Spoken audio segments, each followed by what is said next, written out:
الآن الكلمة بعنوان اللغة العربية ودورها في التواصل الحضاري والثقافي للأستاذ أبو صالح أنيس لقمان. وقبل أن أعطيه الكلمة دعوني أعرف الحضور بشخصه الكريم. رئيس إدارة البحوث بمؤسسة السدرة لدمج ذوي الإعاقة في الإمارات العربية المتحدة. تخرج الأستاذ أبو صالح في دار العلوم ندوة العلماء في الهند، يحمل شهادة العالمية في العلوم الشرعية واللغة العربية وآدابها. له خبرة تمتد على أكثر من 3 عقود في تعليم اللغة العربية وآدابها للناطقين بها وللناطقين بغيرها. صاحب تجربة فريدة جدا جدا في تعلم اللغة العربية. فمن لا أريد أن أستليبه هذه التجربة، سأترك له الفرصة ليعرفكم بها. على كل حال، هو من الناس الذين يؤلمهم جدا جدا الوقوع في الخطأ باللغة العربية، وهو الشهير بقوله: سبني ولا تخطئ باللغة العربية. تفضل يا سيدي، الكلمة لك. السلام عليكم ورحمة الله وبركاته. وعليكم السلام ورحمة الله وبركاته. وشكرا جزيلا دكتور عبد الله، والله تقديمك للمتحدثين لطيف ومشجع على الإطالة في الكلام، ولكنك حددت الوقت، حصرتهم قيدتهم ب7 دقائق للأفراد و5 دقائق للمؤسسات، ونقدر هذا التنظيم وهو ضروري حتى لا ينتهي النهار كله ولا ننتهي من أحاديثنا. والموضوع المحدد بالنسبة لي هو اللغة العربية ودورها في التواصل الحضاري والثقافي. وأعتقد أن هذا الموضوع هو متجسد حاليا عبر هذه المنصة وعبر كافة المنصات الاجتماعية في العالم. من طوال هذا الأسبوع تجدون شعوب وحضارات من العرب ومن غير العرب، الكل يحتفل باليوم العالمي للغة العربية، فتحت مظلة اللغة العربية تجدون شعوبا وأقواما وحضارات وثقافات كأنها تجسدت أو تقولبت في بوتقة اللغة العربية. فاعتبر أن هذه التظاهرة العالمية وهو الاحتفال بيوم اللغة العربية وبحد ذاته دليل ما هو دور اللغة العربية في التواصل بين الشعوب والحضارات. وفي كل الأحوال باختصار مراعاة للوقت، أنا قمت بتلخيص نقاط رئيسة في هذه الشريحة. الأولى هي أني أعتقد أن اللغة العربية هي أساسا لغة عالمية وإنسانية بكل المقاييس اللسانية والثقافية والحضارية. ومن أبسط الشواهد على ذلك العبارة الترحيبية العريقة: أهلا وسهلا ومرحبا. هي ترحيب، عبارة ترحيبية تزيل كل الحواجز، حواجز اللغة وحواجز الشيء، حواجز الثقافة. والعربي يعتبر غير العربي أهلا له ويرحب به في بيته وفي داره ويعتبره كواحد من إخوته. وكذلك أضاف إليها الإسلام التحية الإسلامية السمحة: السلام عليكم. فكلتاهما تدعو للتآخي والتآلف. فالدور التاريخي للغة العربية في التواصل بين الشعوب والحضارات أنها لأول مرة أعلنت، أزالت كل الحواجز وجعلت البشر يتواصلون دون فوارق من الجنس والعرق واللون أو اللغة. ولذا أؤكد هنا أن الإسلام أكد على حقيقة أخرى في هذا الصدد، أن كل اللغات البشرية هي إلهام رباني، أن الخالق هو الذي علم آدم الأسماء كلها، وهذا التعليم الإلهي يشمل اللغات كذلك. وكما أنه لا فضل لعربي لا أعجمي إلا بالتقوى، فكذلك لا تفاضل بين اللغات إلا من حيث توظيفها الإيجابي واستخدامها الفعال للتعبير عن معان رفيعة وقيم نبيلة نشر أفكار عالية ورسالة سامية تسمو بالروح وترتقي بالذوق وتنمي المواهب، ولإنتاج معارف وعلوم نافعة وفنون جميلة تثري الحضارة والثقافة الإنسانية. ولذا أرسل الله كل رسول بلسان قومه، وبالتالي تستحق كل اللغات من حيث المبدأ احتراما متساويا، ولا يمنع ذلك أن يحب الإنسان لغة معينة ولا سيما اللغة العربية، وأن يؤثرها على سائر اللغات شريطة لا يحتقر أي منها. بيد أن اللغة العربية تتميزت بميزة فريدة لا مثيل لها. ما زلت الدكتور بدر جبر في الشريحة السابقة، هذه نقطة مهمة كي أؤسس عليها الشرائح الأخرى، أن خصوصية اللغة العربية في التواصل الحضاري أنها حملت أنها اختيرت لتحمل آخر رسالة من رب الناس إلى الناس، من رب العالمين إلى العالمين أجمعين. ولذا فالقرآن الكريم هو الذي أضفى على اللغة العربية طابع العالمية والإنسانية، فأخرجها من نطاق الزمان والمكان المحدودين لتصبح لغة كل زمان ومكان بلا حدود. ومن ثم ورد في الأثر عن أفصح من نطق بالضاد من البشر: أيها الناس إن الرب رب واحد والأب أب واحد، وليست العربية بأحدكم من أب ولا أم، وإنما هي اللسان، فمن تكلم بالعربية فهو عربي. وبذلك تحول اللسان العربي من مجرد لغة قوم أو أمة أو مجموعة قبائل إلى لغة الناس على اختلاف الأجناس، ومن لغة بداوة أو حضارة قبلية إلى جسر مفتوح متعدد الاتجاهات لتسهيل التواصل والتلاقح الحضاري بين مختلف حضارات وثقافات العالم. هذه هي خلاصة ما أردت. والآن في حدود الدقيقتين والنصف أعتقد المتبقية أركز على الأبعاد الثلاثة لدور اللغة العربية التاريخي في تدشين وتعزيز التواصل الحضاري والثقافي. فكما أسلفت، اللغة العربية بعد نزول القرآن كان لها دور تأصيلي وتأطيري للتواصل بين الحضارات والشعوب أولا. فما هي الأصول أو الإطار المفاهيمي الذي وضعه القرآن أو الرسالة السماوية الأخيرة للتواصل بين الحضارات والشعوب؟ ثم كيف طبقها الإسلام وكيف طبقها العرب؟ ثم نتابع الإنجازات التي نتجت عن هذا التأصيل والتأطير.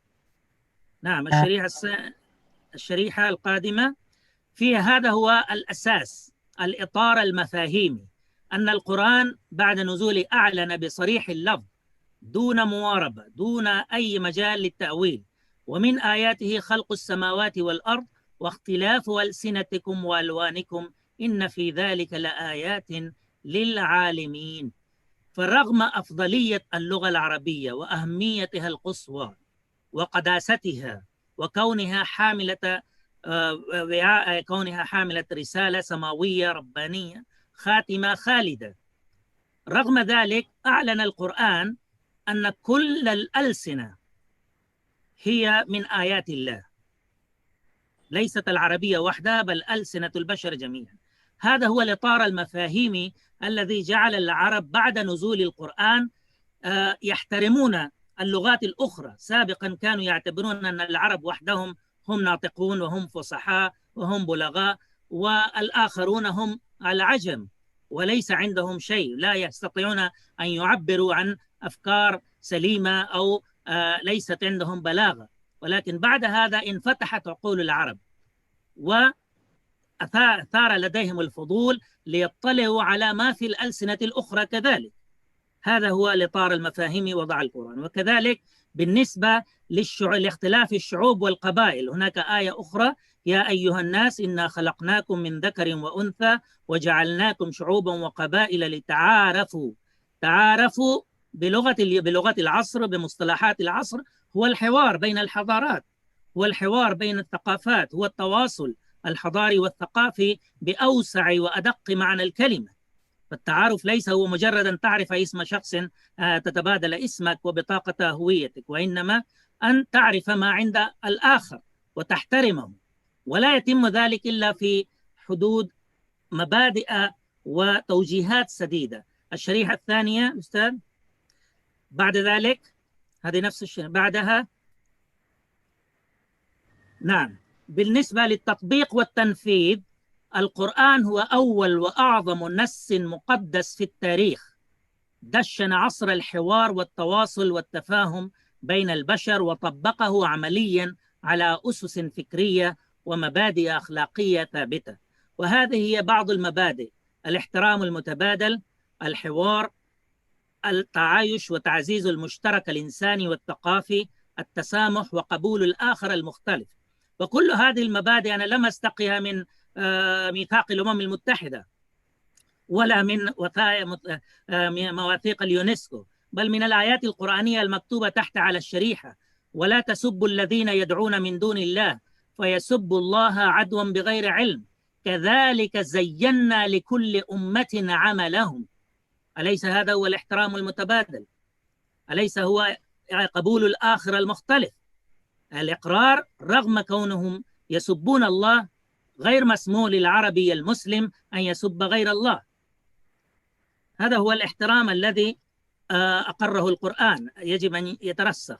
وإنا أو إياكم لعلى هدى أو في ضلال مبين، هذا أسمى مبدأ حوار، أن تقر مبدئيا بتكافؤ الفرص وبالمساواة بينك وبين خصمك.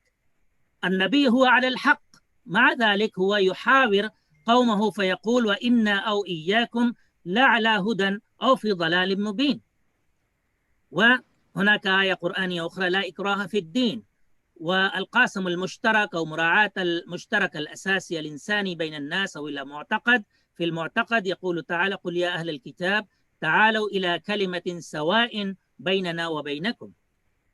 وهناك آية أخرى تقول: وقل الحق من ربكم فمن شاء فليؤمن ومن شاء فليكفر وكذلك لكم دينكم ولي دين.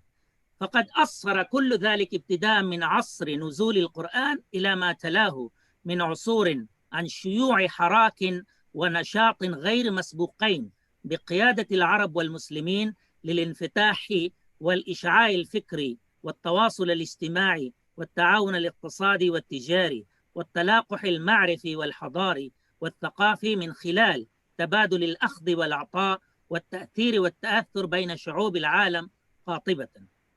فهكذا اللغة العربية كانت بعد نزول القرآن أصبحت هي مفتاح عصر التواصل الحضاري، مفتاح التواصل الحضاري والثقافي. وفي الختام أنا أكتفي بالإشارة فقط إلى بعض الحقائق والمعلومات التي تؤيد هذا ما أشرت إليه، والتي ذات صلة بالموضوع دون خوض في التفاصيل. فالشريحة التالية هذه آخر تقرير عن اللغة العربية صدر يوم أمس الساعة 3 أو 4 ظهرا بتوقيت الإمارات، وأعتقد هو أضخم تقرير صدر مؤخرا عن دراسة حالة اللغة العربية ومستقبلها. شارك في إعدادها عشرات من الخبراء في العالم، 35 جامعة وعشرات المجامع اللغة العربية في العالم الشرقي والغربي. فيه مقدمة لأودري أوزلاي المديرة العامة لمنظمة الأمم المتحدة للتربية والعلم والعلوم والثقافة اليونسكو. أنا اقتبست منها فقط هذه الفقرة كي تؤكد محور حديثي. اللغة العربية واحدة من أكثر لغات العالم انتشاراً، وهي لسان ما يربو على 442 مليون نسمة، وبها يتواصلون ويتفاعلون، كما أنها لغة دين الإسلام الذي يعتنقه ما يربو على 1.5 مليار إنسان، وهؤلاء طبعا من مختلف الحضارات، من مختلف الشعوب والثقافات، وبها يمارسون عباداتهم. والعربية ركيزة من ركائز الحضارة الإنسانية. ركزوا على هذه الكلمة، ركيزة من ركائز الحضارة الإنسانية، وهي لغة الابتكار والاستكشاف في مجالات العلوم والطب والفلك والرياضيات والفلسفة والتاريخ على مر العصور، هذا إلى جانب العلوم الشرعية والعلوم الدينية. وكانت وما تزال جسرا للمعرفة عبر الزمان والمكان، وأسهمت عبر القرون مع بقية ثقافات العالم في تراكم إرث الإنسانية. وبالنسبة إلى أنها لغة 1.5 مليار مسلم، نحن نعرف أنه هذا العدد الهائل كل يوم يردد بلسانه عشرات الكلمات العربية. لم توجد ولا توجد ولن توجد في العالم لغة يرددها 1.5 مليار شخص يوميا، بعض مفرداتها تعبدا، من الله أكبر للدخول في الصلاة، السلام عليكم للخروج من الصلاة لإنهاء علامة إنهاء الصلاة، وكذلك الأدعية المأثورة وكل الآيات التي تتلى في القرآن. هذا مستشرق أمريكي فرجسان الذي قال عن العربية إن اللغة العربية سواء بالنسبة إلى عدد الناطقين بها أو إلى مدى تأثيرها في الحضارات والثقافات تعتبر إلى حد بعيد أهم اللغات السامية جمعاء، ويجب أن ينظر إليها كإحدى اللغات العظمى في عالم اليوم وإن شاء الله في المستقبل. وهذه دكتور صالح، الوقت انتهى منذ أن رن الجرس، لكن مع ذلك يعني أنا حقيقة والجمهور أيضا الكريم يفيدون من هذه الكلمة الرائعة، فإذا شئتم بدقيقة تفضلوا. خلاص، إذن الشريحة القادمة فيها آخر كلامي. نعم. الشريحة بعدها أيضا لا أعدد هذه الأرقام. نعم، هذه كلمة ختامية. إني أرى أن عصرنا الرقمي إذا نحن طبقنا المبادئ التوجيهية التي أسسها القرآن الكريم، ناشد بها القرآن الكريم والتي ذكرت إلى بعض منها، لو نحن طبقناها ووعيناها ثم قمنا بالاستفادة، قد يكون هذا العصر هو العصر الذهبي إذا نحن أحسننا الاستفادة الواعية من أدواته الفكرية وتقنياته الذكية لجعل العربية من جديد كما كانت لما يربو على 10 قرون هي اللغة الأولى عالميا للتواصل الحضاري والثقافي بين شعوب الأرض قاطبة. والسلام عليكم ورحمة الله وبركاته.